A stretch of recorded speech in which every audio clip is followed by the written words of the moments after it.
Imagine you work in an industrial facility. Your job involves performing lockout tagout, or what's known as LOTO. If you're not familiar with the term, LOTO is a safety procedure that protects maintenance personnel by removing all hazardous sources from the system or equipment they'll be working on. The consequences of getting it wrong are deadly serious. Your facility has just updated its administrative procedures and paperwork associated with LOTO. New forms, updated approval routing, change documentation requirements. That's the performance gap. The paperwork changed and the people need to be trained on what changed. So a training request gets submitted. But the course that gets built covers the entire LOTO process, not just the updated paperwork, but all of it. How to identify both the electrical and mechanical isolation points, how to physically apply the tags and locks, how to verify the equipment is properly de-energized, and then somewhere near the end, the new administrative procedures. Here's why that's a problem. Think about who is actually sitting in that training. These aren't new hires learning LOTO for the first time. These are maintenance technicians with 10, 15, 20 years of experience performing lockout tagouts. They are also operations supervisors who manage the approval process each and every day.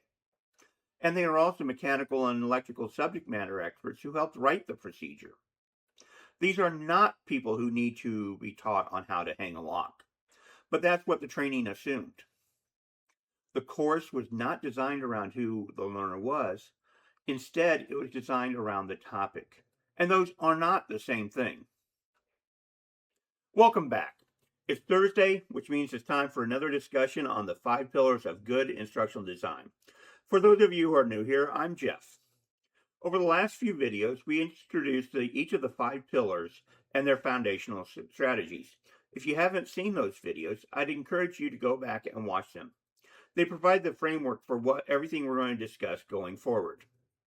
Starting today, we begin diving deeper. We're going to take each pillar and each foundational strategy and examine exactly what they mean in practice. Not just what they are, but how they shape the design decisions you make on real projects. And that begins with pillar 1, performance and purpose. And its first foundational strategy, speak to the learner where they are and where they're going. So what does it mean to speak to the learner where they are and where they're going? It means that before you write a single objective or build a single slide, you need to understand who is actually sitting in that training. Not their job title, not the department they came from, who they are as a learner, what they already know, what they already can do, how long they've been doing it, and what's standing between where they are today and where the organization needs them to be. Let's go back to our LOTO scenario. Designer knew the topic. They understood what lockout tagout was. They could have written the course in their sleep. But what they didn't know and they didn't ask is who this course actually is for. Because if they had asked that question, they would have quickly discovered that the people in the room were not beginners. They were experienced technicians and supervisors who had been executing LOTO for multiple years. The isolation points, the physical tags and locks, the verification steps, they had all that. That was already part of how they did their job every single day. What they didn't have was the updated paperwork and the knowledge of how to complete it correctly. That was the actual gap. That was what was new. But because no one clearly defined that before the course was built, the design defaulted to covering everything. And the course that tries to take everyone everywhere rarely takes anyone actually where they need to go. This mismatch didn't happen because the designer was careless. It happened because the design process started with the content instead of the learner. That is a very easy habit to fall into. Content is tangible, it's deliverable. It gives the feeling that progress is being made. But good instructional design doesn't start with content. It starts with the learner. The content is what you use to close the gap. It is not the gap itself. And that's especially true when a subject matter expert hands you a folder full of material and says, this is what they need to know. Because now you have content. You have something to build with. And that pull to start building is strong. But content is not a course, and a folder of material is not a needs analysis. Before you touch any of it, you need to be able to answer two questions. Where is this learner right now?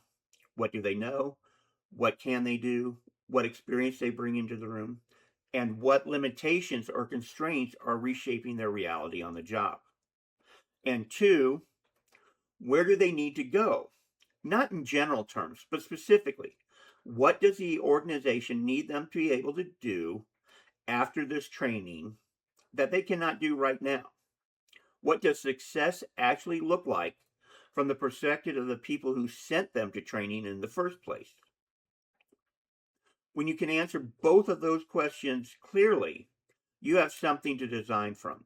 You have a starting point and you have a destination. And the gap you are designing to close is not just a content gap. It is also a learner gap. The content addresses what is missing from the lesson, but the learner gap is about the distance between where this person is today and where the organization needs them to be when the training is done. Your job as the designer is to close both, and the best designs do exactly that. Everything that falls outside the path is content that belongs somewhere else or nowhere at all.